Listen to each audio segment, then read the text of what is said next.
Hey everyone, how you doing? It's your boy Shaheener coming back at you with another episode of the Pokemon Babblers podcast. This is season 2, episode 7, and as per usual, I am joined by my co-host Bano over here. What's up?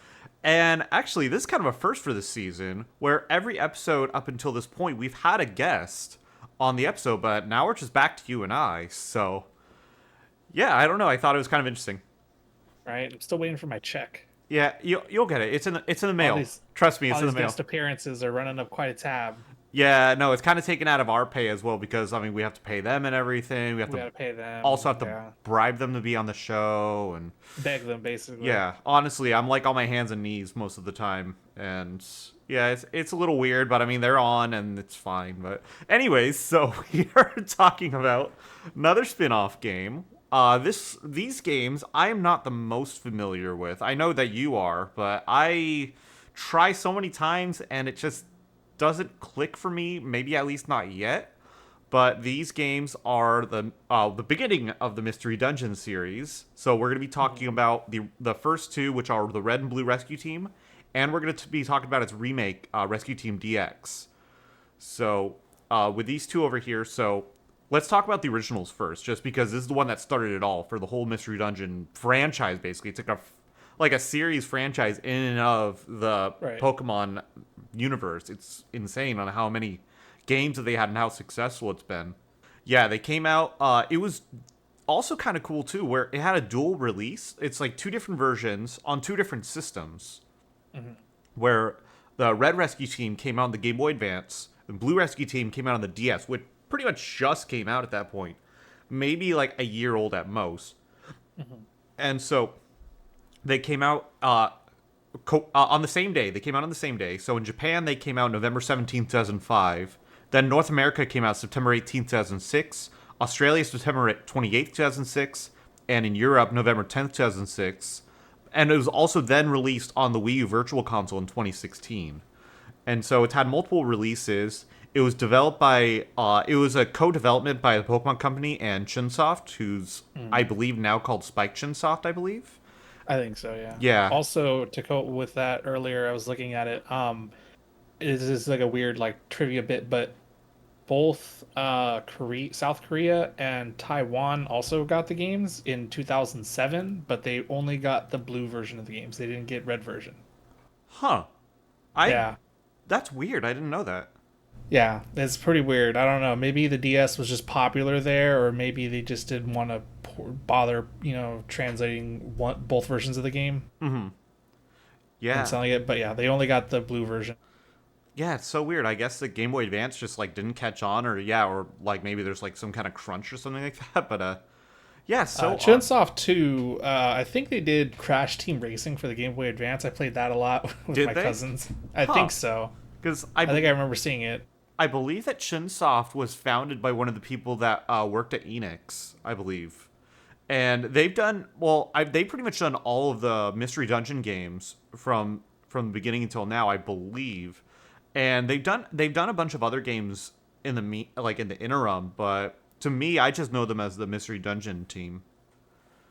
And so this one is kind of an interesting setup where there's a lot of similarities to the main series games, but it's still its own thing where basically the Mystery Dungeon series is essentially a dungeon crawler, but it adds a lot of Pokemon elements to it. So you have your team, and instead of having 6 Pokemon on a team like a traditional one, you have 4 Pokemon on your team.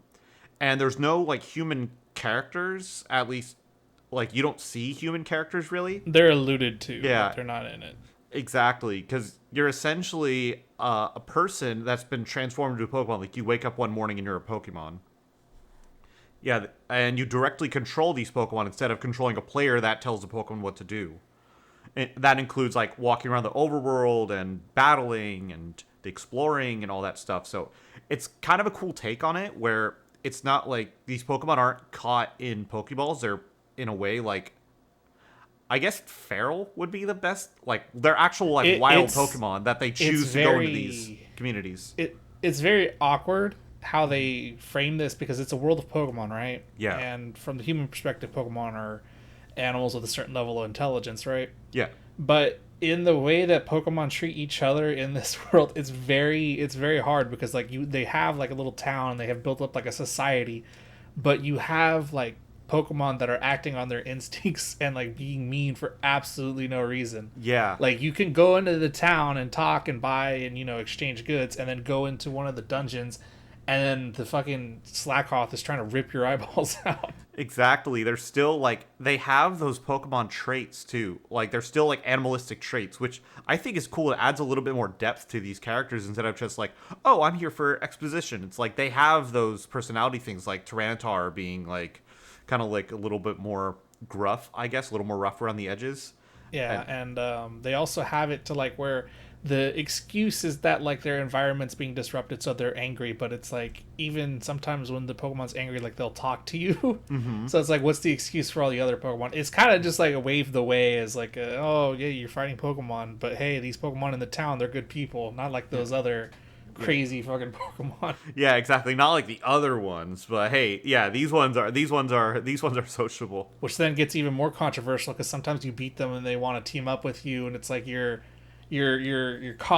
not what do you do, how what's the way to say it, you're like you're taking them out of their thing and like bringing them into society. But I don't know also, how.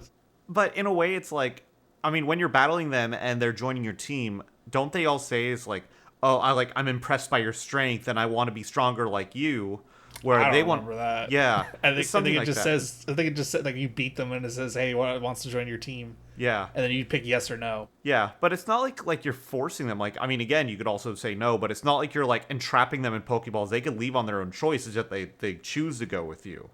Also, I think if they faint, because they're not on your team, you actually have to make it out of the dungeon. But if they faint, you can't bring them. You lose them. Oh, sure. And But before we get into all those technical details, we probably should get into like the start of the game. yeah, so you start with like it's like a personality quiz basically, and I always thought that this was really cool. Where, well, they'll ask you all these standard questions about like how you'd react in certain situations, like basic yes or no questions, and all of those questions aggregate into how they decide your starter Pokemon for you. And so you could basically these games came out in the midst of Gen 3. And so you could be any of the starter Pokemon from Gens 1 to 3. And then there are also other Pokemon as well that you could be. So there's Meowth, Psyduck, Machop, Cubone, Eevee, or Skitty. And yeah, from there, you get to also pick a partner Pokemon who's like your best friend throughout the game. It's basically like a Sam and Frodo situation. I believe you can pick any one of them that's not the same type as you, if I remember correctly. Like you can't pick a Trico and a Bulbasaur. Yeah, I believe you have to have like dual typing so it's not so one-sided. Yeah, but in these games, I mean, you could look up like guides and stuff, and like if you want a certain Pokemon, then you could kind of do that. But in later games, they allowed you to choose your Pokemon after the personality quiz. But this one, it's kind of hard set. And so I remember when I first tried to play it, like they give me something. I don't remember what they gave me. I'm pretty sure they tried to give me like Psyduck. And I was like, I don't really want to be a Psyduck. I kind of want to be a Cyndaquil. And so I just look up. Totodile. Yeah, I think I ended up picking the like personality traits for it. You know, I was thinking like it'd be kind of funny if we were to right now like bring up the game and do like a personality quiz and see what we get right now. That would be funny. Maybe we could add that in post. All right, personality test. So, let me see if I get this working again. Okay, now I don't think this personality test is going to be very reflective of like what you would actually be because there's no Rattata option. yeah, of course. Take it as you may. Okay, so new game. So we'll do yours first, Bono, and then we'll do mine after. Great. So, All right. Okay, let's do this. let the interview begin. We'll make it work. Okay, are there many things that you would like to do? What kind of question is that? Yes. There is a bucket. If you put water in it, how high will you fill it? Full, half, or a little? If I'm filling a bucket, I'm going to put it the whole way. Why the hell would I fill a bucket halfway? So it doesn't like spill over? Full. Full. How quickly do you respond to an email? Reply right away, may reply, Too may much, not. too much trouble. Definitely too much trouble. A delinquent is hassling a girl on a busy city street. What will you do? Help without hesitation, help even if scared, call the police, do nothing out of fear. Help without hesitation. Yeah. That's a very strong line of questioning. Yeah, I was gonna say it's like that's very specific. Friend brought over something you'd forgotten. How do you thank your friend? Say thank you regularly. Say thanks with a joke. Say thanks, but be cool. Say thanks, but be cool. Be cool. You come across a treasure chest. What do? Open it right away? No, it could be a trap. It's going to be empty. No, it could be a trap. It's the summer holidays. Where would you like to go? The beach, spas, anywhere. Anywhere. A human hand extends out of a toilet. What do? Scream and run, close the lid without a word, shake hands with it. Scream and run seems like the only option here. Let it kind of like funnel you a little bit. Hell no, scream and run. Are you a boy or a girl? I am a boy. Definitely. Oh, this is a very loaded question for 2023. No, this is very much not of the times. No. Not of the times. You appear to be the timid type. The timid type. You might find it hard to go to the washroom at night. Ah, okay. I don't know about that one. You may also find it too frightening to go back to school to get something you left behind in class. If you're ever walking on a dark street at night, you probably turn around to check behind you. But true. Your timid nature is also your good point. Because those who know fear are those who know true courage. Is this the Legend of Zelda? A timid person like you should be the Pokemon Cyndaquil. All right, I'll take that one. That's a good one. That's a good one. I'll take it. I would have preferred Charmander, but whatever. This bucket, if you feel how high, I'd go half because I mean I don't want to tip over water and waste water. You're a half bucket man. I'm a half bucket man, half full though, half full, not half empty. How quick do you respond to an email? May reply, may not. Depends on what it is. Usually it's just a spam email. Do you think you're cool? Be honest. Fuck no. Are you kidding me? I have Pokemon tattoos. I am not cool. I'm doing a fucking podcast about Pokemon right now. No. What do you think? It's a pleasant day at the beach. How do you feel? Honestly, it feels great. Do you tend to laugh a lot? Fuck you. No. No, I do laugh a lot. More so out of nervousness. Are there many things that you would like to do? I mean, yeah. Loaded ass question. Yeah. It's like, what things? Yeah, but yeah, right. Though. Grab any digit on your left hand with your right hand. What kind of fucking question is that? The middle finger for the stupid fucking question. Do you dream of lounging around idly without much excitement? I mean, yeah. It's literally my dream to not work and just sit around and do fuck all. I think you might be a skitty. If you pick a girl, I think you might be a skitty. Yeah. You appear to be the jolly type. Oh, that's Totodile. Always laughing and smiling. You uplift everyone around you. You love jokes. You have lots of friends, and you're popular wherever you go. I mean, I don't know about that. Check on my YouTube subscribers, brother.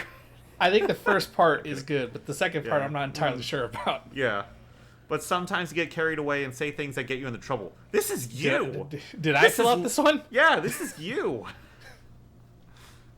You should learn to think before saying or doing anything. I mean, I do suffer from foot and mouth every now and then. I won't say anything out of pocket, but I'll definitely say something that's like, are you stupid? A jolly person like you should be the Pokemon Squirtle. Wow. Okay. This is a weird ass Squirtle face, dude. Squirtle. It just looks like, dude, that Squirtle's busting a nut in that picture. That's the water gun. That's the his water post gun. nut clarity face. Yeah. No, that's more of like a, oh god. It just looks like it looks like a baby. It looks like a bawling baby. But yeah, that's basically that. So back to the episode. So yeah, you do your personality quiz, and then you get your Pokemon, and then it tosses you into like a dream sequence where then you wake up next to a river and realize you're a Pokemon. You go through a whole little spiel, and then your partner Pokemon that you pick, stumbles upon you and asks you your name, and that's where you put in your name. And I always just put like what the name of the Pokemon I was. Yeah. I never put like my name because it'd be really weird. They don't really call each other by like names. If you pick Mudkip, his name will be Mudkip. I think you can choose his name. I'm not sure, but it's still like it'll be Mudkip. Mm-hmm. Yeah. Which won't make sense later on, but we'll get there when we get there. Yeah. And I was gonna say, I mean, it kind of goes back to like nicknaming your Pokemon in the games as well. Where I mean, if you wanted to have like a rock rough named Bunky, then I guess it would make sense. You don't want to put like your actual. I mean, it just would be weird in my opinion of like putting in your actual name to it, where like I'd rather just put like a nickname of a Pokemon or the actual Pokemon's name. Yeah, because when they're like, "Hey, what's up, Shaheener?" I'm like, What's up? I'm a Charmander." Right. But, So yeah. anyway, following that, you guys hear a scream, and then you venture into your very first dungeon, which is like not super hard at all. It also has like very weak Pokemon like Pidgey, Caterpie, and Weedle and stuff like that. So like your typical Route One Pokemon, and you go down and you find a Caterpie that lost his way down there, and then you rescue him and bring him back to the town where his mom that's a Butterfree is waiting, and then his brother that's also a Caterpie, I believe, at the time. Mm-hmm. And then they give you some berries, and that's like the basic tutorial mechanic of which the game is going to be about. It's going to be about you and your partner Pokemon venturing into dungeons that are all randomly generated, I believe, Mm-hmm. and going in there with a certain goal, either to get to the bottom or find a specific Pokemon or find an item and then get out of the dungeon, either by using an item to leave or getting to the end of the dungeon, Mm-hmm. like clearing it. Exactly. And so that kind of also gets you to the start of like what your objective is too. So like once you go and you rescue this Caterpie, is like, hey, we should be doing this more. We should be like rescuing these Pokemon because like they need our help. Like they need somebody's help. So we should be like a rescue team, if you may. Yeah. You could also just watch the anime episode that they made about the rescue team to get the idea. There's also one of those that they made to tie in with the game. It was okay. I didn't think it was like the best thing ever. Yeah. But yeah, that is the main point, is that your partner Pokemon asks you to make a rescue team, and coincidentally he just so happens to have a spare house that you can live in that is also changes depending on your type. So if you're a water type, there's like some form of water inside the house. If you're a fire type, there's a fireplace. Mm-hmm. And then I don't think I've ever been in a grass type house, but I think your bed is like a pile of grass. Yeah, and you get or upgrades to your house as you go through, and you complete certain objectives and certain missions. They'll be able to upgrade your house for you too. Yeah, it only upgrades your house once, and I believe it's only an aesthetic look. It doesn't actually do anything for you. Right. But basically, it serves as like your save point and where you end and begin every day, each day. There's no actual system of counting days. Mm-hmm. It's just beginning and ends, and you can't go on 2 excursions in one day Yeah. and stuff like that. So anyway, leading it after that, you get led into the town, which is the hub town, which is where you do all your gentlemanly business in terms of like how your rescue team function. There's are certain facilities. There's a Kangaskhan storage where you can store items that you bring back from the dungeons with you to put away for a later use. So if you have a lot of health items, you can put them away, because the way it works is this very roguelike. If you enter the dungeon and you faint, you lose, I believe, either all or some of your items that you have currently in your little box. Right. That you also have a little storage box that you take with you. I think it's funny because you can see it like in the artwork and stuff like that. Yeah. Someone on the team usually has like a box that contains all the items. You could also find like throwable items that do damage to other Pokemon. So that's a way. Also, we should probably talk about like how Pokemon attack each other in this game. Yeah. Yeah. Yeah. So, like, obviously they take into account that each move has power points, and you can't, do Ember infinitely. Mm-hmm. So they do give you a standard attack that does, moderate damage, but it's kind of like a tackle, even though tackle is a move in the game as well. Yeah. So it's kind of just like a standard attack, because they realize, that if you lose your PP and you have no other way to attack, then, that's like it functions as essentially a game over. Mm-hmm. But you do have your standard attacks, so your goal is to try to like balance that with your available moves. Exactly. There's also you also level up and learn moves exactly as you would in a Pokemon game. I believe most of the moves you learn are exactly as they are on Fire Red and Leaf Green. Oh, interesting. Yeah, so there is all that. You don't evolve, which we will get to the point later, because it is something that the story does touch upon later. But unfortunately, you can't evolve right out of the gate. It's probably one of like the biggest drives to complete the game is to actually finally evolve your Pokemon. Mm-hmm. But there is that, and your partner Pokemon. And like I said, you learn moves, and you can choose which moves to learn. Once you level up, you can forget moves and do stuff like that. Yeah. So that's how Pokemon attack each other. Obviously, enemies have endless power points and can do whatever, while as you have to balance that with other stuff. And like I said, there's also items that are in the dungeons that you can use to shift the battle in your favor. You could actually use like stuff like a teleport. You could throw it at them and teleport them away, or you could pick up damage items like rocks, spikes, and whatever, which is pretty fucking brutal. Yeah. And throw them at other Pokemon to weaken them before they get to you. Right. And also, when you move in the dungeon, they will move at the same time as well. And so it'll just happen where you, like, triangulate near an enemy Pokemon, too. So, like, you take a step, they'll take a step, and just gets to a point where you might end up battling them. Or if you're seeking them out, then that'd probably be easier if you're just trying to get, like, experience or items or however you want to go about it. Right. And this is where the differences start, because in red version, the map is kind of overlaid on your actual screen. So you'll see the map develop as you walk through it. Mm-hmm. As it's mapping it out for you. And then if you're playing blue version, you can see the layout of the dungeon floor on the top screen, and then on the bottom screen the layout of the floor is mapped out for you on the bottom screen. Yeah, so that's cool. I feel like that if I were just like new to all this and I were to pick one of these games, I'd probably end up picking Blue Rescue Team, just because I like having a separate like screen for like the HUD and menus and all that stuff. I just feel like it'd be too cluttered on a small Game Boy Advance screen, unless you're playing like on a Game Boy player for GameCube. Then I feel like that like the Blue Rescue Team would be just the most aesthetically pleasing of the two. Even though the games are essentially the same, even though there are version exclusives too, by the way. There are, yeah. You also can not modify, but like influence your partner Pokemon's AI choices. You can like favorite a move. So per se, you go into like a fire type dungeon, you have like a Squirtle or a water type. You can like favorite it using Water Gun. Yeah.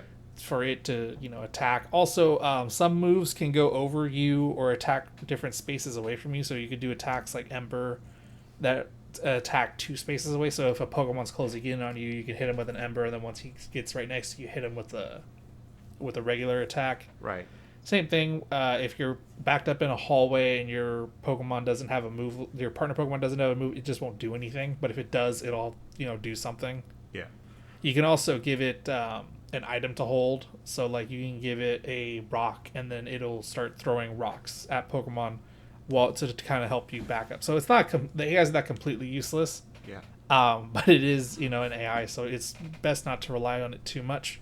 Yeah, it's just there. I feel like you really need it. Essentially, you're pretty much gonna be carrying the whole time. But you can switch between like all the Pokemon in your party, isn't that right? I believe you can do that later. Yeah. Not yet. Or if you can, it has to do with some of the weirder items in the game. Right. But go back to the hub town. There are a couple other places that are there. There is the Kecleon item shop, which has like the best version looking Kecleon I've ever seen, and it's a shame it's not the shiny version. Yeah, the purple one. The purple Kecleon, yeah. Mm-hmm. They sell anything from dungeon items to TMs. Yes, TMs are in this game. Yep. Even though there are no human beings, so you can teach yourself and your partner Pokemon and any Pokemon that you recruit along the way different moves based on the TMs from the game. So you can teach like Overheat and stuff like that. Overheat's special because I believe it's like a room-wide attack. So if you enter a little room and you do Overheat, you could potentially like knock out like 6 or 7 Pokemon. Yeah. If you're strong enough. That'd be absolutely broken. I feel like depending on the dungeon you're going in, like you're going to like a bug or a grass type dungeon, just do that and you're just farming experience like no other. Yeah. There's also a Persian bank with the Pokemon Persian, not the people. Oh my. What do you call it? So yeah, you also have a form of money, obviously, to buy items. You can sell them to the shop as well as find money in the dungeon. Mm-hmm. And you could same thing. If you lose, you pretty much lose everything you take with you. So that's why it's always best to like put most of your money in the bank, and then withdraw whatever you need to buy from the item shop. The item shop also recycles its inventory every day. So you could check it before you go on your missions, buy like TMs or really essential items, put them away, or take them with you as you go on your rescue missions. Mm-hmm. There's also the Wigglytuff. I don't remember what it's called. But basically, it serves as like buying areas that are close to the city that Pokemon that you recruit in the dungeons can live in. Hmm. You can also only recruit up to a certain amount because only so many people Pokemon can live in that area. Right. So you have to be very picky or choosy depending on what it is. And like I said, only certain types of Pokemon can live in that area. Hmm. Makes sense. You can also actually see when you buy it the list of Pokemon that are available to live there. Yeah. So if you're looking for a certain Pokemon, you have to make sure you have the right environments set up to acquire them. Because if not, then you're basically screwed. Yeah, so you can do that. You can also, like I said, you can be picky and choosy. So like, and it's not like specific type areas. There are some where like only specific types live there. Like there's a lava place where like mostly fire types live, Hmm. but there's also like the plains where like Nidorans and like Jigglypuff and Meowth and stuff can all live. So it's very diverse. Hmm. It does cost quite a bit, especially if you want to max them all out. You can do that, but it's ultimately it's up to the player. The last area or the last the hub area I could think of is like the Gulpin Link Shop, and that's a mechanic for this game where you can actually link moves together. So if you activate it and say you link the moves Scratch and Ember together, it'll make it so that when you do that, you do Scratch and Ember in one turn rather than both moves separately. That's cool. I like that. So you can do massive damage in one attack. Yeah. Did you But talk about the also, Makahita Dojo already?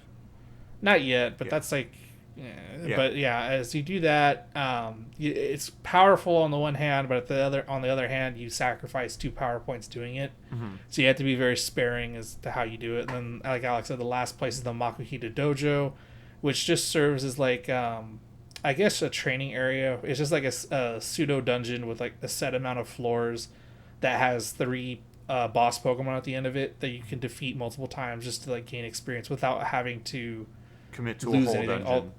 Yeah, and you pay money, but I don't believe you lose anything if you lose in the Makuhita Dojo. Hmm.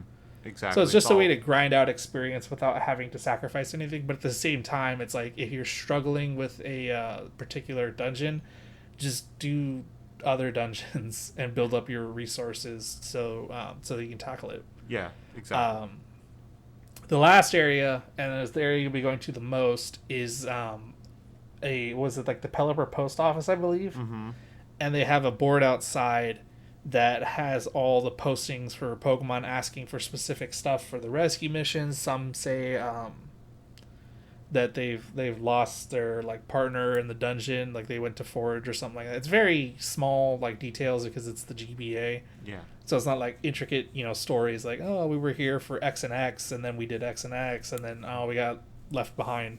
Right. They also have like find this item for me in the dungeon. You could do that, or just I don't think they have the wanted missions. I think that's the next one, the next game after this one. Hmm. But yeah, it's either find a Pokemon, find an item, or if you're just exploring on your own, like dive into a dungeon. Right. And there are boss Pokemon in here too, which are essentially mostly like legendary Pokemon.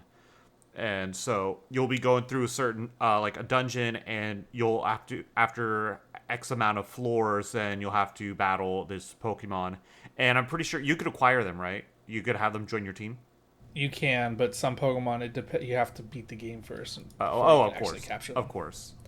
So I will go ahead and launch into the story part. I had to make a separate note sheet for this one because Yeah. it's been a while, and as far as I can tell, there is no actual like story review of Mystery Dungeon. I checked on YouTube. I like scrolled for like 30 or 40 videos, and there is no like actual recap of the game. Yeah, and so I'm not the most familiar with the recap either, so I would like to hear this from you too.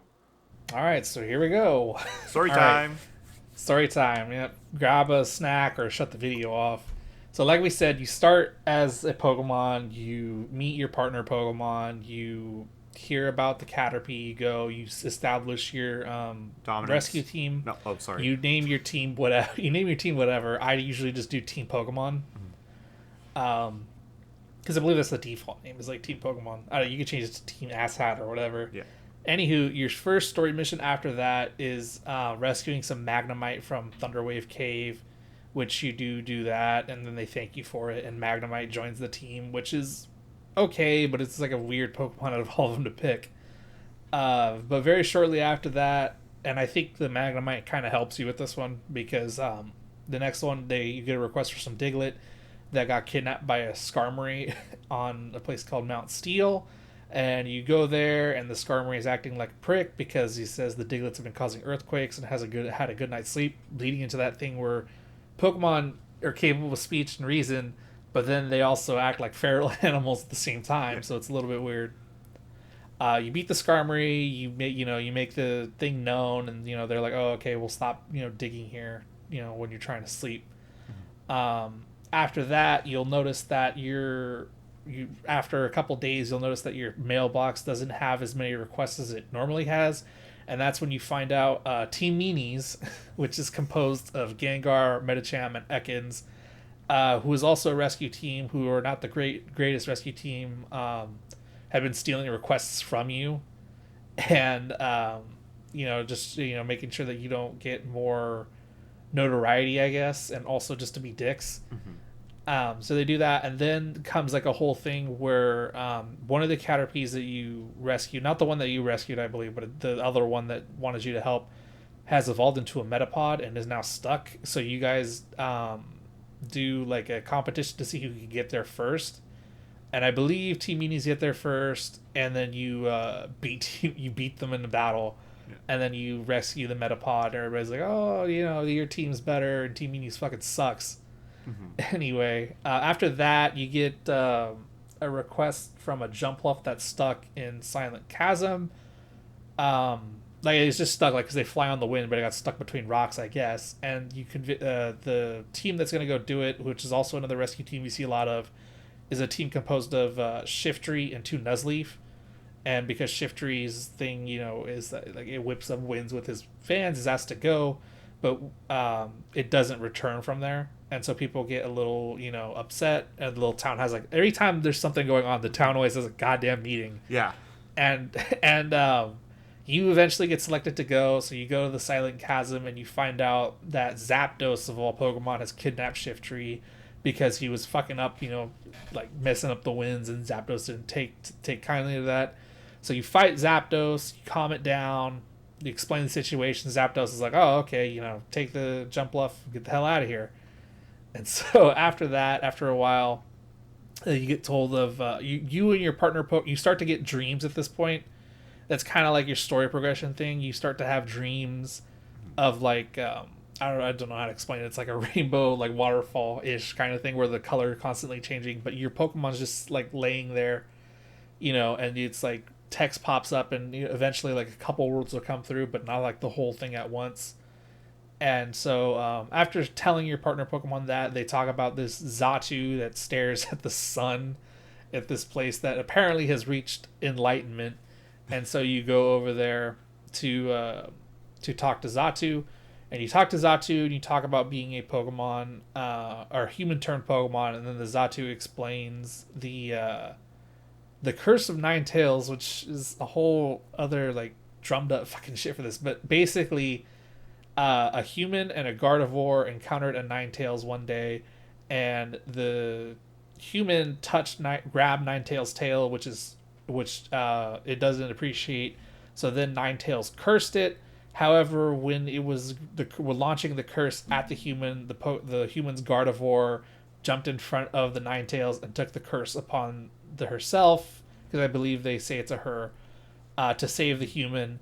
But that human ran away from the Gardevoir and left it to basically die, I guess. They don't ever say it. Jeez. But then Ninetales also cursed him, or the human, as he left, that the human would be reborn as a Pokemon, and that when he was born into a Pokemon, the balance of nature would be upset, and I guess the world would come to an end, which is a really thing. And it's implied that the Ninetales you're talking to is the same Ninetales from this legend, so there are people in this world. Because how the hell would that same Ninetales be the one to curse a human if there are no humans? But we gloss over that. Yeah. Because that's not important. Anyway, Team Meanie, or exactly, I think it's Gengar, is the one that followed you to hear this tale of Natu or Zatu, and their partner Pokemon, you were kind of like taken aback, like, oh shit, like maybe I am, the one in the cursed tales, because I think at this point you start to see Gardevoir in your dreams, and you come forth like, oh, yeah, I am seeing Gardevoir, like, holy shit, I am this piece of crap, like, but you don't remember your time as a human, and so you can't really say for sure whether it was or wasn't you, but you start to like doubt yourself, and your partner's like, no, it can't be you. You wouldn't do that. You've been doing nothing but helping people ever since you got here. And somebody who does that isn't, the same person in the story, or the same person that would run away. But yes, Gengar does follow you. And I think the implied thing was that you and your partner Pokemon were just going to keep this on the hush hush, not tell anybody. Right. But Gengar, as being a dick, which he means comes back to the town the next day and tells everybody the legend of the thing that Zatu just heard. Era told them, and basically everybody turns on you, and your partner Pokemon tries to defend you in front of the town. But I believe at this time, I think Team ACT, which is Alakazam, Charizard, and Tyranitar, which is like one of the top rescue teams, is there. Mm-hmm. And they basically strong arm and force you out of the town, and you and your partner Pokemon like run away. And like legit, it's like explained in the game. I don't remember what things they use, but they are chasing you. They are like actually like pitchfork and torches chasing you out of town, like trying to kill. Sounds like a mix between the Legends of Arceus, the Exile scene, on top of like the movie The Other Guys, where it's like you have like Samuel Jackson, The Rock, just messing with Mark Wahlberg and Will Ferrell. I don't know. Yeah, basically it's pretty brutal. Like you're getting chased out, and like legit, like I think they're like, it's not they don't say they're gonna kill you, but you get that feeling like if I get caught, like I'm gonna get ripped apart by this angry mob. So you and your partner Pokemon basically flee into the mountains, and there's no like anybody to help you, and you basically lose access to most of your stuff. There are like Kangaskhan statues every like couple of new dungeons, because you basically pass through a couple of dungeons as you're fleeing, and that's like a signifier of like we're losing the mob. Like we've gone through so many places that we're slowly starting to lose them. Like people are like, I'm tired, I'm going home. Yeah. So there's like Kangaskhan statues that you can use as save points, as well as withdraw a couple of items and store a couple items. I guess it's like the PC storage system. No idea how that works. Not explained. Mm-hmm. Just is. No bill out here. And no way to figure that out. Anyway, you eventually make your way to Mount Blaze, which I believe is like where people are like, oh, they'd be crazy to go up there. Like you don't see who talks, but I think you see like text bubbles that are like, oh, we're really gonna follow them up, Mount Blaze. Fuck that. Yeah. And try to turn around, but eventually you get to the top and you fight Moltres, obviously. Mm-hmm. And basically once you beat him, he just lets you pass, because obviously you beat the shit out of him. Mm-hmm. But there's just like if you come here again, it won't be the same. Then you enter the Frosty Forest, which guess who? You're attacked by Articuno. But they have more of a beef with you, because there's like you beat Articuno, but then it gets back up like, oh, like I'm like, this is it, I'm done, like I'm gonna pour everything into this. And that's when crash bang boom, Absol, the disaster Pokemon, pops in. Mm-hmm. And like stops the Articuno from basically killing you. Yeah.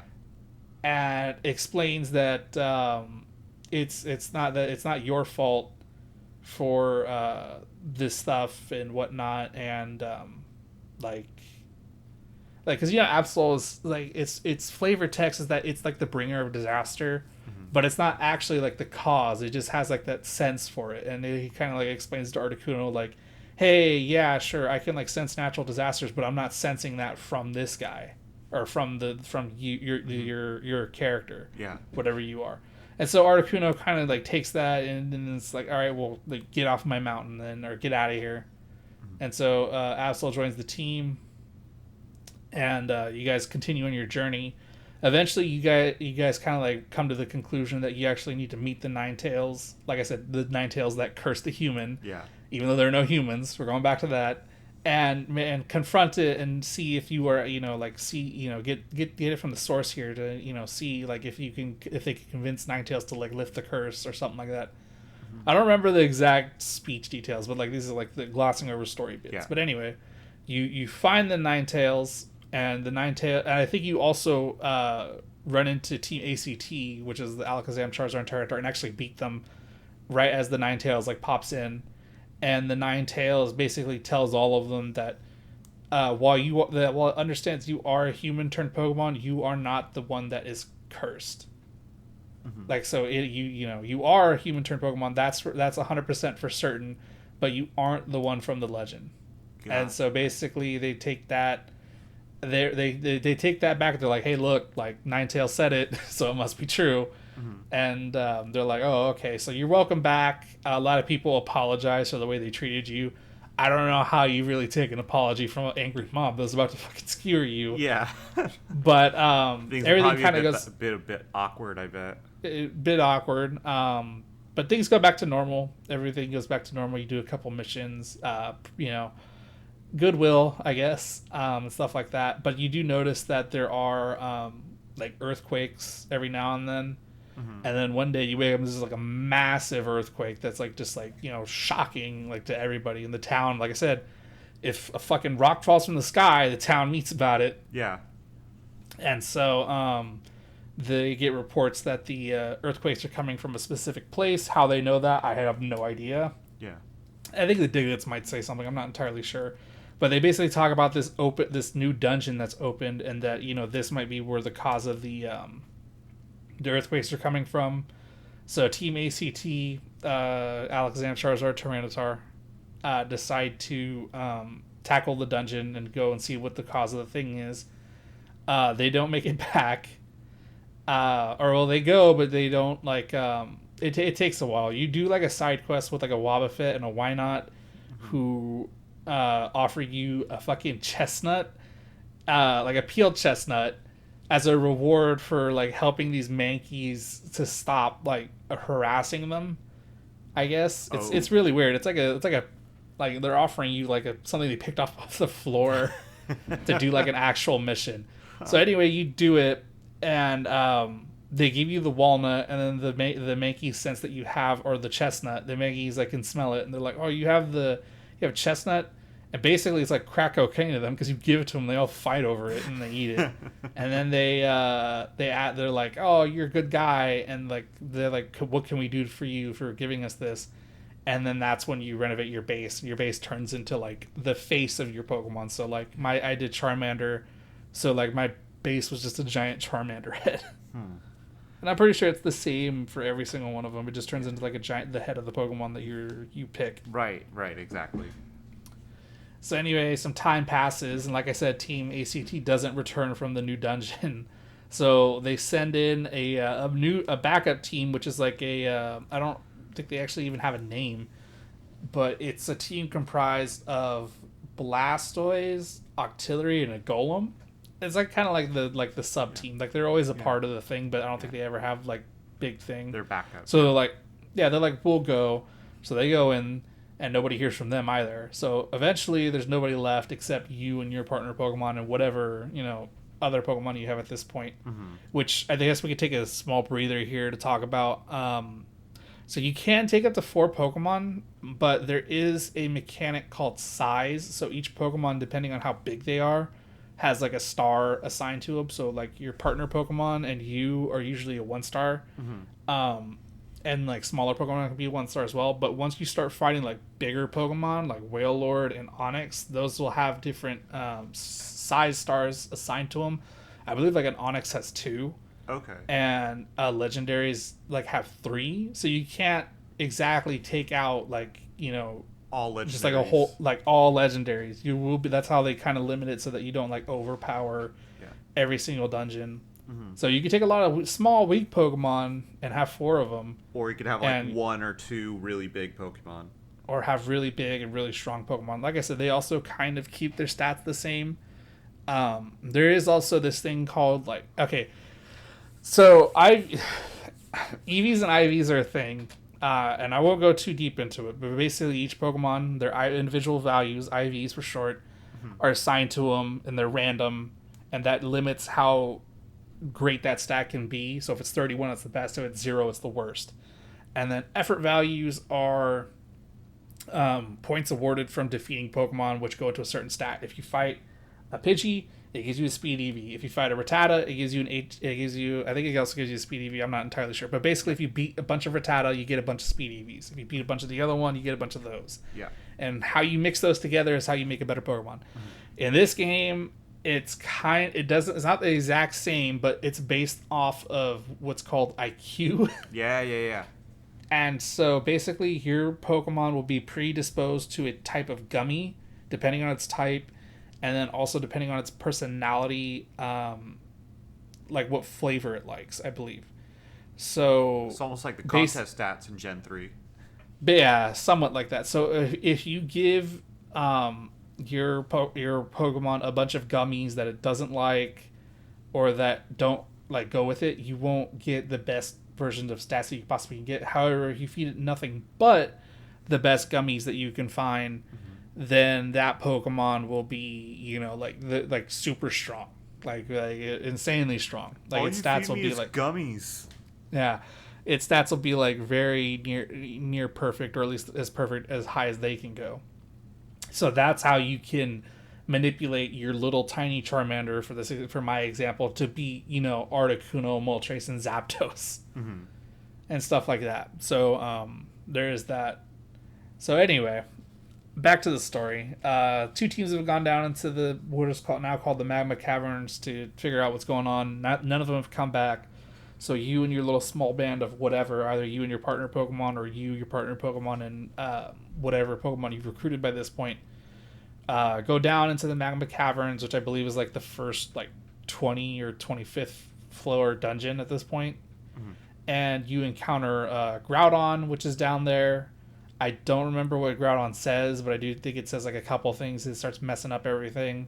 You do end up fighting the Groudon, and once you beat it, it decides to stop, causing havoc, and will go back to sleep, essentially. I don't think you can recruit Groudon until you actually beat the game, because I think there was like a whole thing with like a bunch of people, at least when I was like a kid, trying to recruit Groudon, and they were like trying like so hard to do it, but it doesn't. It never worked out. So anyway, you defeat the Groudon. And everybody's kind of happy. They're like, yay, the earthquakes have stopped happening and everything's back to normal. But then you get a letter from the Xatu. I think it actually like drops like as everybody's celebrating you guys defeating the Groudon. And I think at this point, like Team ACT, like, and the backup squad of Blastoise are like kind of like, oh, like, you guys are like an actual high level squad to be doing stuff. So as you guys are celebrating, I think like a note drops from the sky, and it's Xatu basically telling that there's a giant meteor heading towards the planet, and that the meteor is big enough and traveling fast enough that if it hits, it's going to destroy the world. And it's also causing the imbalance that is pissing off all Pokemon around the world. And so everybody's like kind of like scrambling, like, oh, what are we gonna do? We can't fucking blow up a meteor. Yeah. Or like, I'm surprised they even know what a meteor is. Yeah. But as you go to sleep that night, Gardevoir, like the dreams, because you've been having the constant dreams this whole time, Gardevoir finally reveals to the player the true reason for being, turning into a human is that the player was destined to be the savior of this Pokemon world, and that when given the choice to do it, when they were still a human, they decided to erase all their memories of being a human in order to cleanse their heart and mind, so that way they could to complete the transformation. So that's why you don't remember anything about being human, and you don't remember anything before becoming a Pokemon either. Odd. Right? Afterwards, I can't remember how you figure it out, but basically they tell you that Rayquaza has the power to do it, and you have to climb a dungeon called the Sky Tower, which I believe is like the first 50 floor dungeon. I can't remember exactly. 50?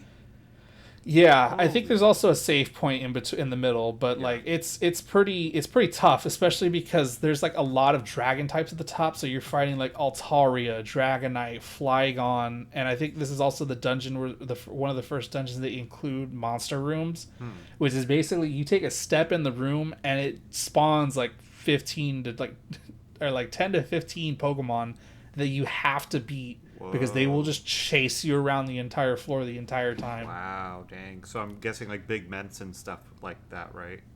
Yeah, there are a lot of fucking strong Pokemon in the Sky Tower, which it really does put you to the test. It did definitely take me a couple times Hmm. to beat that. So and then you have to fight Rayquaza on top of that. So it is pretty fucking hard. Yeah. But basically, you fight Rayquaza and convince it to destroy the falling star. Rayquaza does it, fires a hyper beam at it, and blows it apart. Basically, um, and you go back to the you. I don't remember specifically. I even tried to look it up, but there's like kind of like a weird way they talk about it. I don't think you die, but I think you have like a vision after the explosion where like you're like kind of like on the verge of dying or like disappearing or something like that, Yeah. and Gengar actually helps you return back to the Pokemon world where all your friends are. Is this And meteor related to Deoxys? we'll get there. Okay. And so as you guys celebrate, you kind of start like glowing in the sense that you're disappearing because now like you start to disappear, you start to fade because now that your role is fulfilled, you're gonna go back to being a human. So you were only like this for a small time.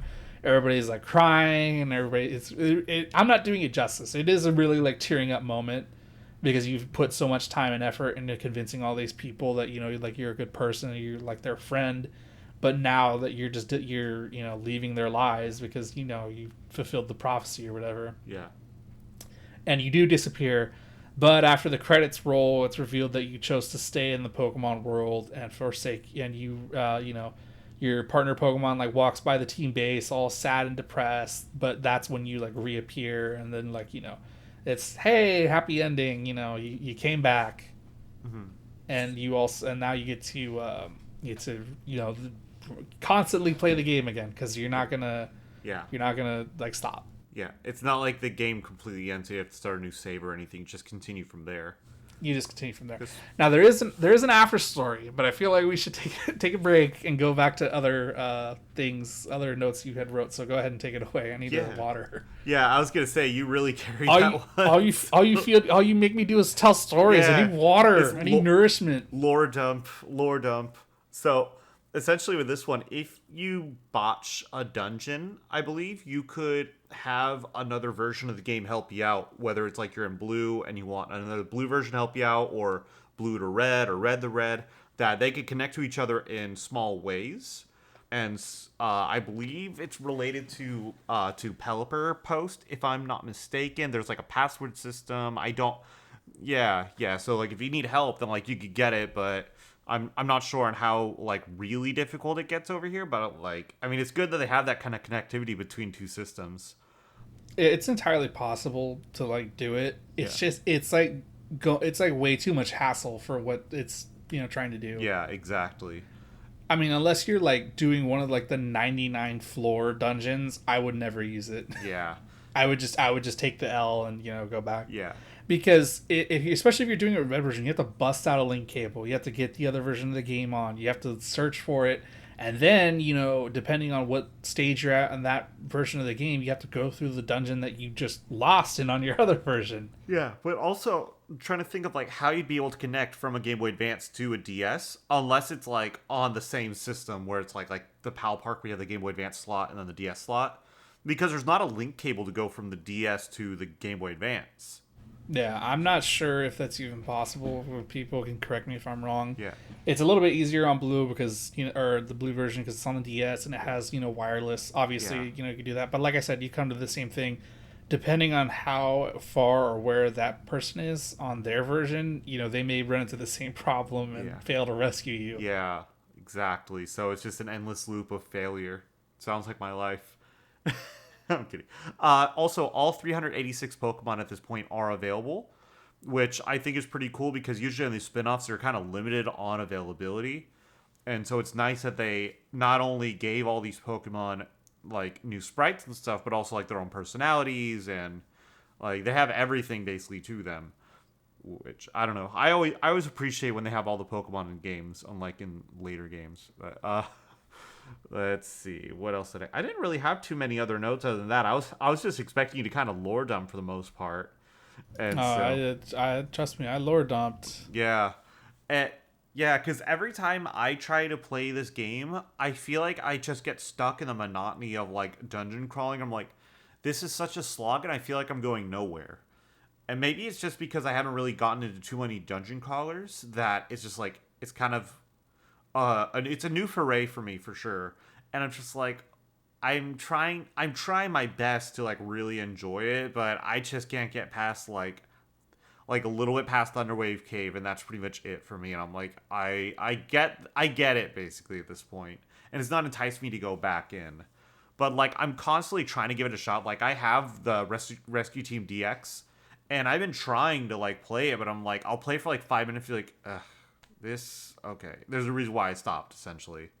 All right, give myself a little bit of a breather there. Yeah. I'll jump back into it. So there is an epilogue and more story to this game because I think like I can't remember exactly how much time I put into it. I definitely put more than 100 hours, but I don't think the main story takes you more than like 20. Yeah. So anyway, you get your stuff and you get your stuff like that, and I believe this is once when Rayquaza destroyed the meteor, parts of it fell on the planet, and one of them basically, oh yeah, the elder of the town that you have is is Wish Cash, because I don't know, there's like some legend about catfish being wise. Yeah. But basically, he's like the mayor of the town, and like he has a little pond that you can talk to him at. And basically, the meteor struck that pond, and inside the little hole that it did is like this glowing stone, and that glowing stone now allows you to evolve depending on if you meet the conditions for the level or if you are an item evolution. So all evolution methods are available in this game from stone evolution. Yeah. Wow. Was it what? We're talking about post game stuff, right? So evolution's only available post game. Yeah, only available in the post game. Huh. Yeah. You can recruit like mid evolutions, yeah, but you can't like evolve them. That's so weird.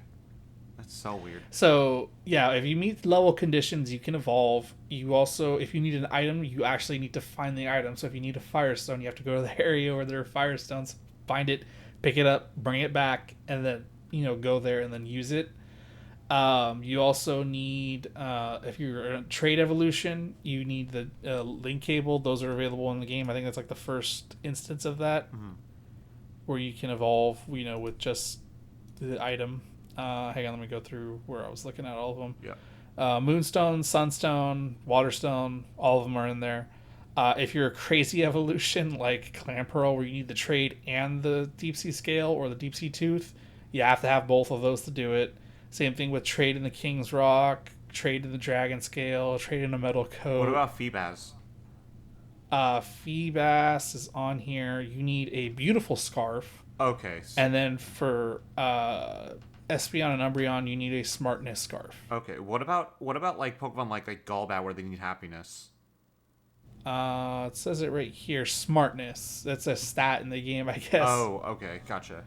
I believe that has to do with your IQ. Okay, gotcha. That makes sense. Yeah, because I was going to say there's certain like aspects of evolution in the main games that I feel it could be hard to translate to a different title. Yeah, so there's like the sun ribbon, the moon ribbon, and then the beautiful scarf, and then some of them you need the IQ to be at a certain state. Yeah. In order to evolve, and then like the rest of it, like, it's just items, and then the other ones that don't rely on items are just levels. Gotcha. So, evolution becomes available as a mechanic, and you can evolve you. And by this point, you and your starter, or you and your partner, should definitely be able to like go all the way in terms of evolution. But basically, at this point, you talk to Medicham and Lombre and Wishcash. I don't remember why, but they tell you to go to the Stormy Sea.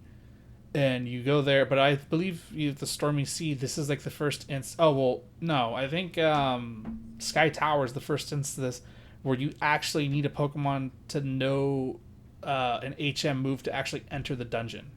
So I can't remember. I think have to have somebody with like Fly or something like that? You have to have somebody with Fly in order to access the dungeon. So I think with the Stormy Sea, you actually need a Pokemon that knows Dive, or if not Dive, Surf. It might be Dive. I think it's Dive. Okay. So you go down there, and it's especially weird if you're like a Charmander and you're going down there and you can breathe and do everything, but you need Dive to access it. I think it might be like one of those like underground caverns where there's like a pocket of air and stuff like that. I think that's what it's supposed to be. Gotcha. Okay. Oh, we didn't talk about this, but in certain dungeons, you'll have like pools of water or pools of lava and stuff that are impassable unless you're a specific type of Pokemon. So if you're a water type Pokemon, you can cross the water Okay. and get to like a different area faster. Or if it's lava, you can do it. But your partner Pokemon, if it's not the same type or it has no access to do that, it'll just like freak out and then try to like go its own way, like a dumb AI. Weird. But if you like say take a team, an entire team that's capable of doing that, you can like cut dungeon exploring in like half. Oh, okay, gotcha. That would make sense. Yeah. I mean, So there is that, and if you're a flying type, I believe you can just fly right over it. yeah. And stuff like that. So there is that. You go to the Stormy Sea where you end up beating Kyogre, and I think you can actually recruit Kyogre because it's a post-game Pokemon, Right. but you have to have... I don't think you can do it the first time, because I think you have to beat it and then go by the area, but once you go back down there, you can, like, recruit it. Okay.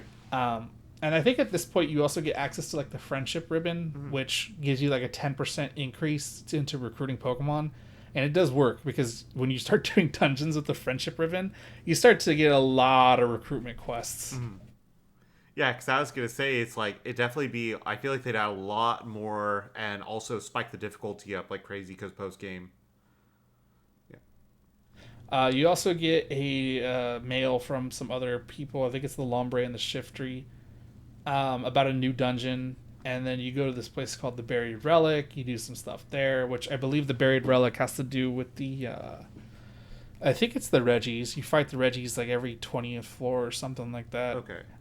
You go through another bunch of areas. You get a bunch of like stuff like that. A bunch of like specific things just to kind of like open up the areas you can explore, because you need an excuse to do more areas so that more Pokemon that you don't have access to can be available, basically. Makes sense. You get Surf, and then this Spinda walks in. Yeah, this Spinda of all Pokemon walks into the town and collapses. And you talk to the Spinda. Spinda reveals that it's been looking for the Mirage Pokemon, but it doesn't know what it is. And it gives you a Clearwing, and then stays that the Pokemon there for a while. With the Clearwing, you guys are kind of like, what the hell do we do with this? So you go and talk to Xatu, who then reveals that the player must go to 3 fields and face the Lord of the Fields, which just so happen to be Entei, Raikou, and Suicune. Okay. And each of them will charge the wing with their certain color. So you go to Entei, it turns into the red wing. You go to Raikou, turns it into the sunset wing because it's now red and yellow. And then once you find and defeat Suicune, it turns it into the rainbow wing with all 3 of the colors. So then you get unlocked. to Ho-Oh probably, right? Yes, which then unlocks the new area, Mount Faraway. And then once you defeat Mount Faraway, which I believe has Ho-Oh on it, because I just put Mount Faraway on here. You can go back to the fields and then recruit the legendary beasts once you have their thing.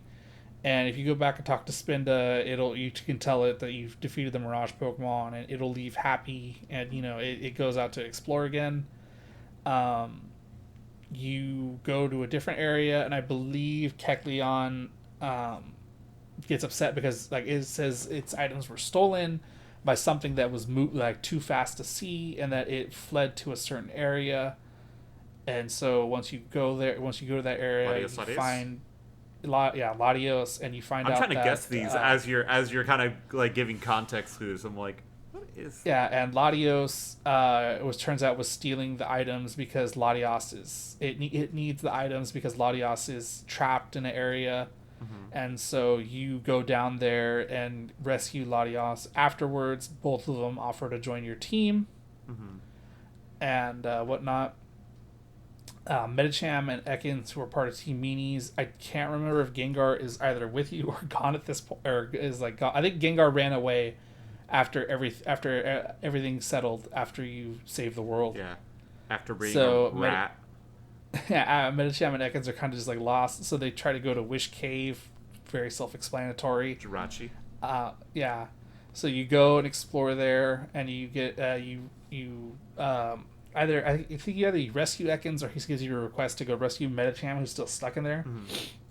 And after you rescue Medicham, they give you a wish stone, which is the thing is what triggers the fact that you can fight and try to get Jirachi.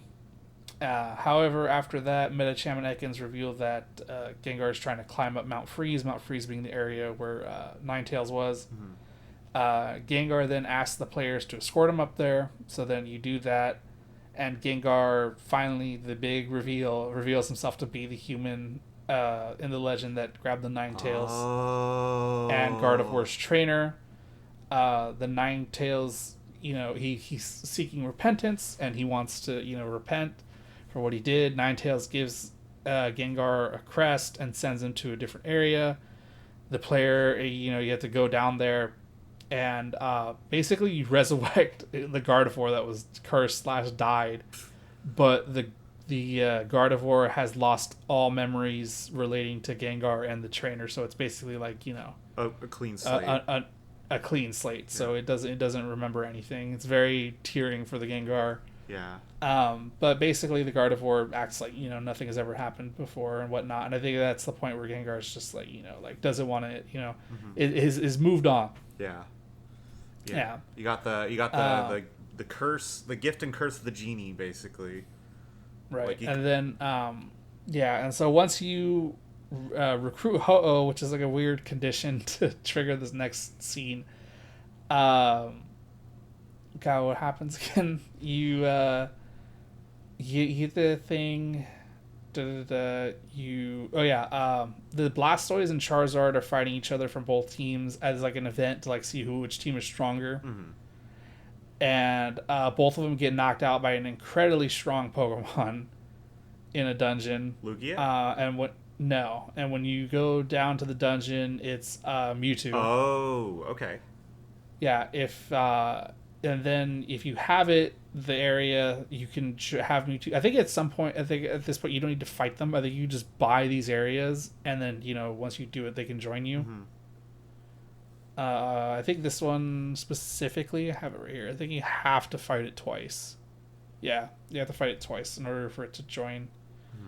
And then the player can go to if you have the legendary island area, which can house Moltres, Zapdos, Articunos, and you have all three, that then unlocks the access to Silver Trench, where Xatu will come and explain, the whole weird thing happening there, and then you have to go, Silver Trench, you go down there, you fight Lugia, you buy the area, you go back down, you get Lugia. Oh, sure. Okay.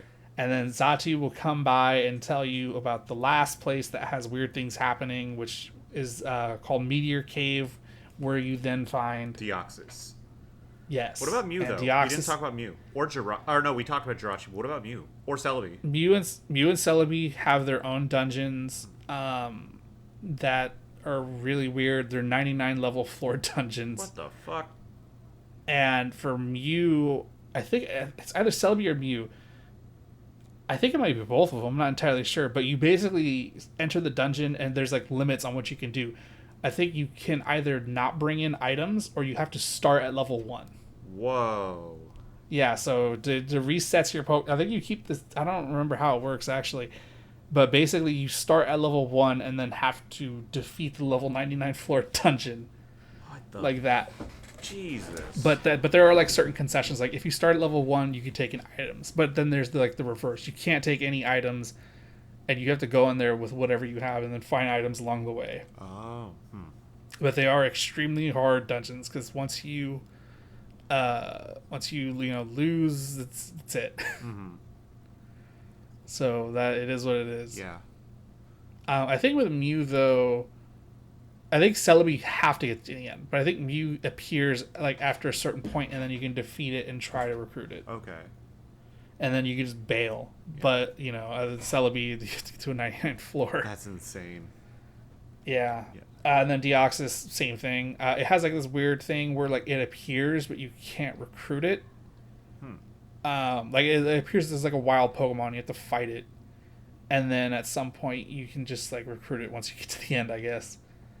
But yeah, after that, there's no more story, and that's every single Pokemon that you can possibly get. Holy cow. Yeah. No, it's like I'm like I always am interested to like do these kind of like post game stuff, but it's like the grind to get there is just so arduous for me. Like I can't. Yeah, you'd have to like make a weekend of it, especially with like the 99 floor dungeons.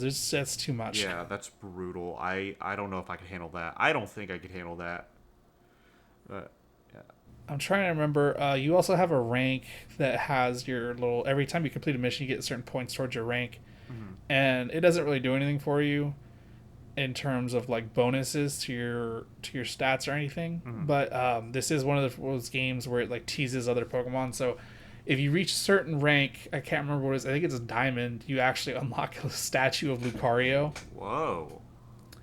Yeah, that you can be displayed in the square, and it's also like a what the hell is that? Yeah. kind of thing. Right, like a teaser. It's like a teaser, and I think there's also a Bonsly and a Munchlax statue, although I'm not entirely sure. I mean, that would make sense because they were already shown in XD. Oh, there it is. Yeah, no, it's you get a statue of Bonsly for defeating all 21 mini dungeons at the Makihita training ground. So if you defeat all the like training, Yeah. mock dungeons there, you get the Bonsly statue. When your rescue rank hits 15,000 points or above, you can get the statue of Lucario. For Mime Jr., the next statue is attained doing one of 2 rare level missions. I think you have to do a 99th floor level dungeon for that one. Wow.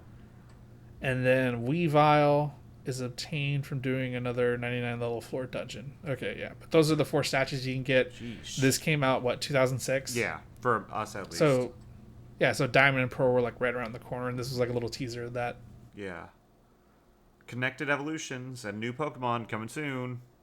Yeah, so that was pretty much it. I remember in this game trying to get all legendaries was like a priority for me, and then also getting a team of Charizard, Blastoise, Venusaur, and Dragonite. Dragonite being like the one I'm pretty sure I gave up on. Yeah, oh sure. Because you have to get to level 55, and experience is like very wild in this game. Like it's not the same as like, or I don't know. It's not maybe the same kind of grind as like a main It's not the series same game. kind of grind. Yeah. No. Yeah. Because you have to go into a high level dungeon where you have to use items, potentially lose all your shit, and it's not the same. Yeah. So I kind of said on how I feel about these games for the most part. One more thing, real quick. One more thing. There is one more mechanic that we didn't talk about. Yeah. And I think you might have a personal attachment to this one. It's called hunger. Shut the fuck up, okay? It's called hunger. Like legit, it's called hunger. And hunger basically acts as like a time limit on how long you can enter a dungeon. Like you can't get into a dungeon and stay there indefinitely. Like you're kind of pressured into finishing the dungeon before your hunger runs out. Yeah.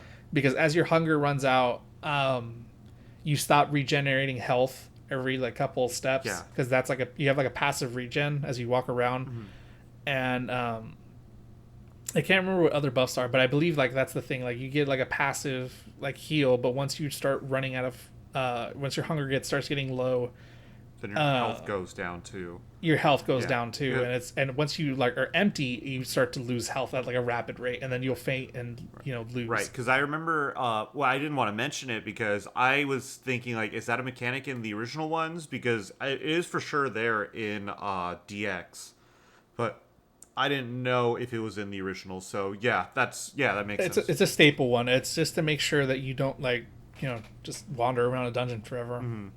It's also another added level of challenge. Like if you didn't have any hunger and you're just did a 99 Yeah, I feel like floor that dungeon, would be a lot easier. it'd be a lot easier. Yeah. So there is that. So you kind of have to like balance your health, your move pool, Your hunger. your hunger, and a lot of stuff that goes into it. It is like very thought out and complex for a dungeon crawler game, Right. especially that has like just the skin of Pokemon on it. Yeah. So it is pretty weird. I mean, the mystery dungeon games are like the game itself. Like if you take off the Pokemon skin, sound great on paper. I don't know. It's just I think with the Pokemon skin over it, it kind of defeats itself. Like not being able to evolve is a huge thing for me. because there's no it's not even like, oh, I can't evolve my Charmander into a Charizard. It's like you don't see any progression, because like if you play an RPG, or if you play a game that has a steady like increase of stuff, you expect your character to change, but your character doesn't change. Your Yeah. character stays the exact same. Yeah. And so it kind of that I think that's kind of where you like run into it, like fatigue, because you're like, nothing is changing. The only thing that is changing is like my level and some numbers, but that's not representative of your like a visual change. Yeah. Yeah. I guess. Yeah. That's a valid point. So it's like, it just, I would have loved to be able to evolve, but I think for balance reasons, if you're able to evolve, it might change how balanced the game is. But I don't know. Like I said, that's one of like the negative detractors for me, is that you just can't evolve. But Yeah. I like the Mystery Dungeon game. I've played it. It's because they have the same formula. They just put a different skin on it. It was called for a different game genre, which is also a dungeon crawler, called Etrian Odyssey. Yeah. Yeah. That had the Mystery Dungeon mechanic on it, but I think it was just the same thing for me. Like I just was tired of like the random dungeons, and like just doing stuff in a certain way, and I preferred the actual Etrian Odyssey over the Mystery Dungeon version. Yeah. Because I'm more of like, I can appreciate more of like a roguelike, I guess, like Rogue Legacy, or even like Binding of Isaac, because it just goes straight into it, and then you don't have to have the lord up. You just go in and just play the game. But yeah, with Mystery Dungeon, I just couldn't handle it. I mean, I'm still gonna give it multiple shots still, but I'm like, it's not my thing personally. Like for me, if I were to give it any kind of like rating, I guess I'd give it like a 5 out of 10.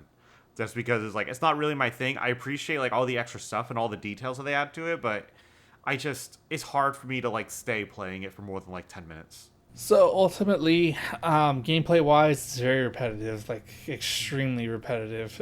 Yeah. It's definitely a game that you cannot. I mean, unless you're like, you love the repeat loop here. Yeah. You're not. I wouldn't recommend playing this like every single day, or like this is your go-to game like all the time. It's just it's too much, especially when you get to missions that have you go to like floor 20 of a certain dungeon. It's just not worth it. Yeah. There is like a way to go about that. You can you do get to a point where like you can take on separate or a bunch of missions in the same area at once to kind of like balance it out. But like it's just, I don't know, it's too much. Yeah. What would you give it a rating though if you had to give it one?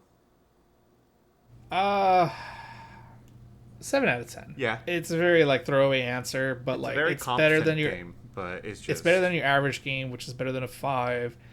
It's Pokemon, which shouldn't give it a point, Yeah, but it does. Yeah. And story wise, it holds up. Is it a perfect game? No. Yeah.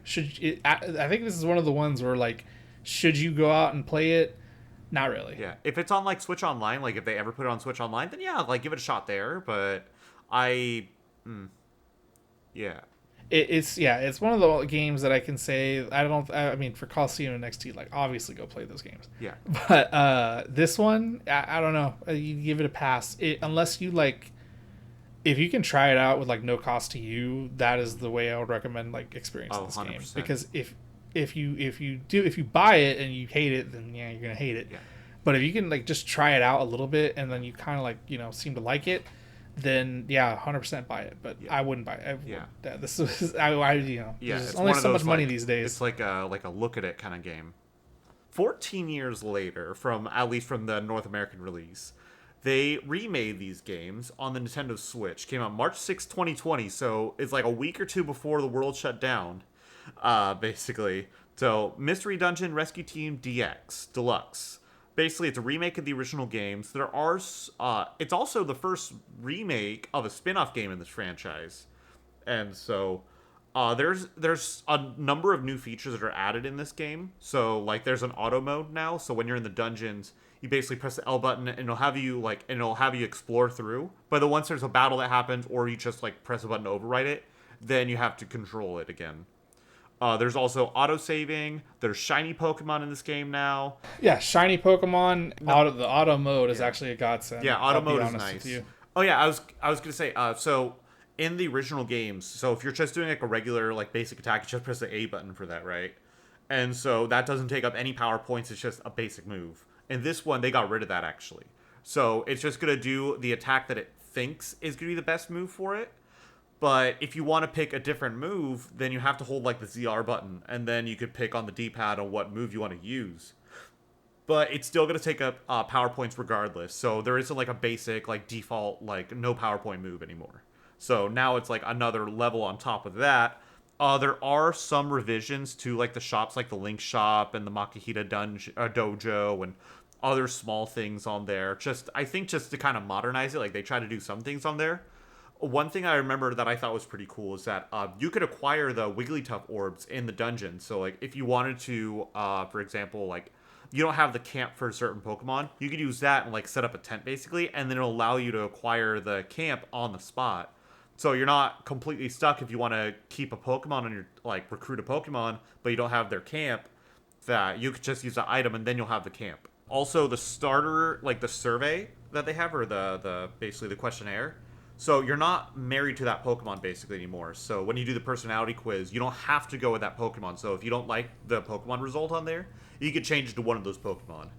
And so it's not like you don't have to like reset the game and like look up a guide or whatever. You just pick a Pokemon and still do the personality test. Yeah, so it's just like small things here and there that add to it. The art style's really nice. It looks like this like watercolor, like color pencil kind of, like it looks very artsy. I really like how it looks.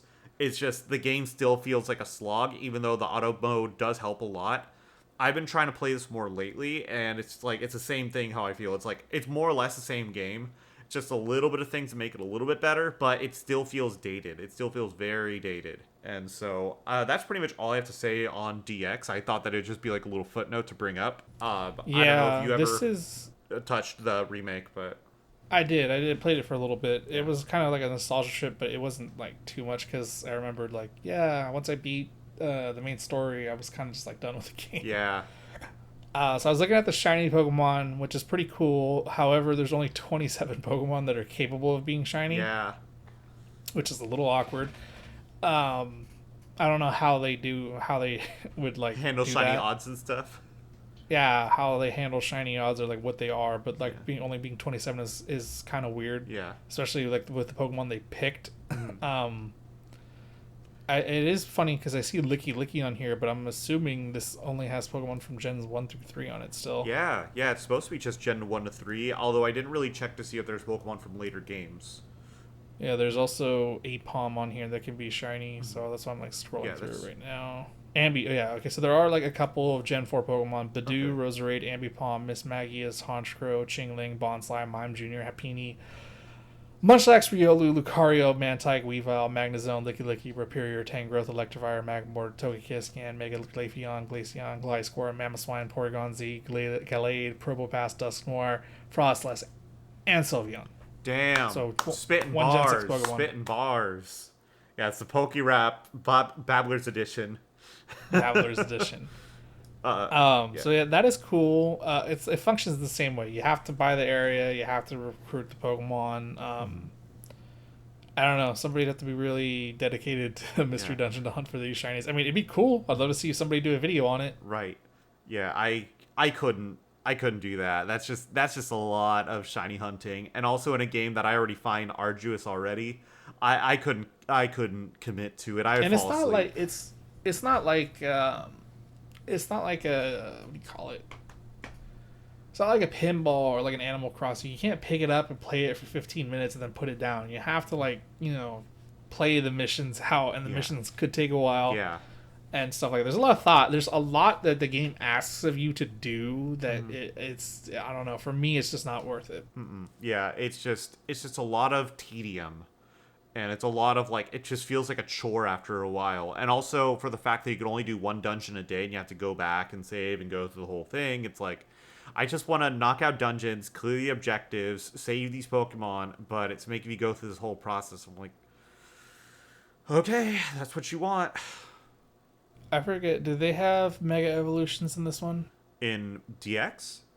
Yeah. I don't recall. I'm sure they could, but also we're in Gen 8 at this point when these games came out, so it's like they hate Mega Evolutions and anything that's cool. So hate. hate. There are. There are. Oh, okay. There Wow. are, yeah. The last proof of evidence that Mega Evolutions existed. Don't know how it works. Never got never Yeah. got far enough in this Yeah. game to figure out how that works, Neither but did there are I. mega evolutions. Yeah. Well, that's cool at least. Which is cool, yeah. Yeah, but I mean, I don't think I'd give this one a rating because it's essentially the same as the original ones. It's just kind of like, it's I mean, cool, but it's updated graphics. It's on the Switch. You could take it anywhere, and it still Yeah. looks decent. Yeah. It's not like the Game Boy where you take it anywhere and it's the Game Boy. yeah, it just looks 16-bit or 32-bit or whatever they want to call it. Yeah, but Yeah, it still looks decent. It's whether it's worth your money or not, you have to really like the yeah, how the game works for you Yeah. and how it does. But It's a- 7 out of 10, same score. It's yeah. it's not a game that is like it's not a $5 game. yeah, it's definitely not a game to buy at full price. It's just No, it's very much it's not like a worth 30. it. It's a $30 game. It's a $30 game at most. Yeah, exactly. Obviously, people will charge for the original Rescue Team an obscene amount of money. That's totally not worth it. I haven't seen a copy of what it costs, but I'm pretty sure there's somebody's like $80, $90, and it is 100% in high worth $80 or $90. Let me actually look while we're on the topic. I'm sure that I can't imagine it being that much just because it's like Let me know. I got a copy. yeah, Mystery Dungeon Red Rescue Team. It is going for $55. It's not bad, but it's still not worth it. That's a bit above. That's almost double what they charged at MSRP because MSRP at this point was like $34.99. But that's at least if you just want the cartridge and it comes with a manual. But if you want it like with a box pre-owned, it's like $175. But that's just how box copies are. I see it going for as low as $25 right now. Actually, that's for Red Rescue Team. I don't know about Blue. Let's see if Blue's any more or less. That one is going for with the actually a new copy of it's going for $50. Then loose cartridge is going for about $22. It's not that bad. I think it's why a lot of people like it is because it took what Pokemon games were doing, which was telling a B movie story about some evil villain trying to take over the world or some two idiots trying to make more land or make more water. Yeah. And really showed like that Pokemon games can have an emotional story and have a connection to the player and make you actually feel something from these games rather than do something like that. It basically is like, hey, Pokemon can be like a Final Fantasy X or like a Kingdom Hearts and have like an intricate story to it and tell different stuff to it because it's and stuff like that. And that's where the next game like takes that idea and runs with it. Yeah. And then a lot of people are kind of like, okay, that was great, but the next couple of games after that kind of fell off the radar. When you said like a story like Final Fantasy X or Kingdom Hearts, makes me really happy that Patrick's not here because he'd just have a fucking meltdown if you said that. I feel like he'd probably be like, let's roll it back, or let's not get too far ahead. Yeah, of he would just. I feel like he'd straight up bully you for that. No, I'm not like versed in Final Fantasy or Kingdom Hearts enough to really say, but from Kingdom what Hearts, I heard, the lore in that one, the story is very gripping. I could teach a 6-week course on the Kingdom Hearts. I want you to do a video series on it. Do a lore dump story series on it. No way. It's too complicated. Yeah. I need like a huge whiteboard. Yeah. I need like a huge whiteboard. Charge for it. Start like a Patreon and have like an exclusive series on there. Yeah, I'm gonna go to Sierra College and offer a course in video game lore. Yeah, just specifically in this course, in this game. But anyways, yeah, that's basically it. So thanks everybody for listening, for watching. If you like what you saw, don't forget to hit the subscribe, like the video, all the YouTube-isms. If you want to see more Babblers, we have the playlist linked in the description. And where is the Coliseum episode? Where's the Coliseum episode? It's already out. And it's in that playlist. The Coliseum episode. Yeah, it's there. It's out. You can go check that out if you haven't already. But next episode coming out in 2 weeks. We've been putting these out every 2 weeks on Mondays at 11 a.m. Pacific time. So we're going to try and keep that rolling for the whole season. But until then, you all have a good rest of your day, night, whatever time you're at. Later.